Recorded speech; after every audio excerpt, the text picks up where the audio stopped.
Terima kasih Anda masih menyaksikan Perempuan Bicara. Saya mau lanjut tadi ya perbincangan kita Ibu Sri sebelum jeda ya. Artinya di situ ada tingkat depresi. Nah, ternyata hukum atas tingkat depresi itu juga tidak semudah itu ya. Betul, tidak semudah itu. Jadi polisi di sini harus melibatkan pakar lintas keilmuan. Ya.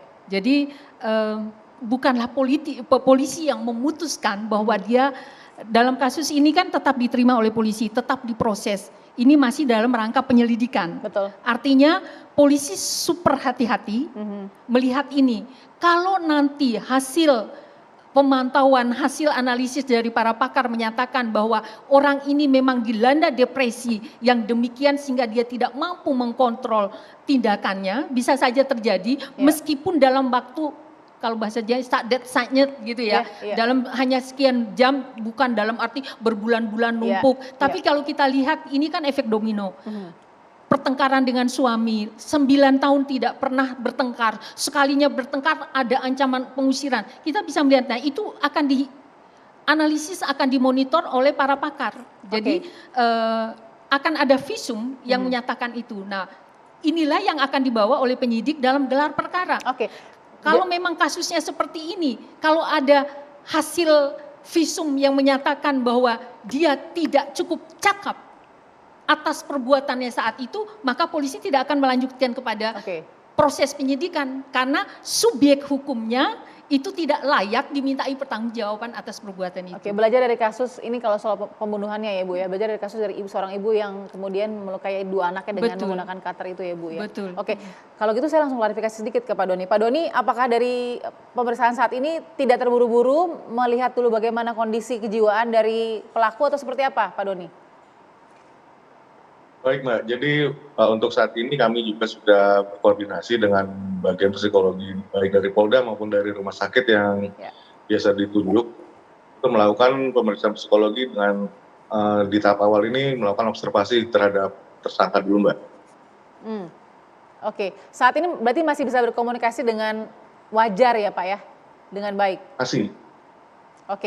Baik, saya harus berikan ada informasi soal bagaimana kasus pinjol ini memakan korban yang tidak sedikit mengakhiri hidupnya. Ini yang ketahuan ya Bu, karena terangkat media juga dan masyarakat. Kita lihat beberapa kasus di daerah di Tangerang, Banten sepanjang 2021 dan 2022 ini ya. Seorang ibu hampir tewas bunuh diri dengan meminum banyak obat karena tidak mampu membayar utang kepada 14 pinjaman online. Ia meminjam lewat pinjol pertama kali untuk melunasi cicilan motor peninggalan suami. Wah ini ironis sekali.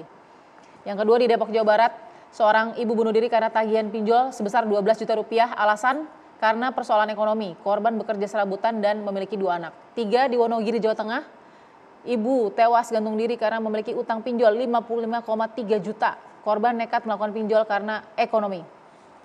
Bojonegoro, Jawa Timur, pegawai bank bunuh diri karena kesulitan membayar utang pinjol laki-laki ya. Utang pinjolnya 23,6 juta. Malang, Jawa Timur, seorang guru hampir bunuh diri karena kesulitan membayar pinjol 40 juta rupiah untuk membayar kuliah sebesar 2,5 juta. Itu yang dia pinjam tapi terlilit 40 juta rupiah. Saya langsung klarifikasi ke Pak Doni. Pak Doni, kasus di Semarang sendiri seperti apa Pak soal pinjol ini Pak? Dan kebutuhan dan kemampuan masyarakat memahami resiko pinjol ilegal khususnya. Silakan Pak Doni. Baik Mbak, untuk di Polrestabes Semarang sendiri itu terkait masalah pengaduan terkait pinjol memang tidak terlalu banyak Mbak. Ya, sebagian laporan itu memang hanya terkait masalah penggunaan identitas palsu seperti yang disampaikan tadi.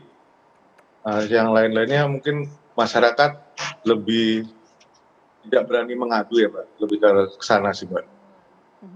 Karena kan kebanyakan sebenarnya ini pinjol ini ilegal tapi mereka sendiri yang masuk ke situ gitu Mbak. Baik Pak Doni, saya mau lanjut lagi ke Ibu Afi. Ibu Afi, regulasi tadi penting. Dari sisi provider sebagai pintu atau akses utama untuk pinjol ini dengan mudah berkomunikasi, apalagi mengambil data diri tadi secara ilegal yang dikatakan Mbak Devi, kamera, lokasi, dan satu lagi kontak. Mikrofon ibaratnya. Itu yang legal. Yang ilegal. Betul. untuk menekan begitu ya. Betul. Jadi memang gini, kalau selama ini tidak ada regulasi terkait dengan provider itu. Jadi menurut saya ini dengan kasus-kasus ini itu harus nomor satu diregulasi. Karena disitulah pusat segala-galanya termasuk penipuan ya. Kemudian juga tagihan-tagihan yang mengancam ya. Bahkan mereka mengganti-ganti nomor telepon itu nggak ada masalah gitu. Itu nggak dianggap sebagai kriminal. Padahal menurut saya dengan era digitalisasi itu harus menjadi kunci utama. Itu satu ya. Nah yang kedua sebenarnya kalau OJK sendiri itu sudah sangat jelas ya apa saja regulasi untuk orang itu melakukan pinjaman dan ada yang legal sebanyak 104 perusahaan ya itu legal. Nah kadang-kadang masyarakat kita kan tidak pernah melihat informasi apakah ini ilegal atau tidak. Nah kebanyakan mereka asal udah kasih KTP besoknya tuh langsung uangnya cair gitu. Betul. Sehingga mereka tidak mengecek lagi apakah ini legal tidak ilegal bahkan tidak pernah tanya berapa bunganya. Jadi itu juga penting ya karena bunga itu sangat bervariasi. Nah kalau kita lihat kasus-kasus yang tadi kebanyakan mereka tidak melihat bunga makanya dalam waktu 20 hari itu bisa lebih dari 10% bunganya gitu. Nah ini kan kemampuan mereka sangat terbatas gitu. Itu.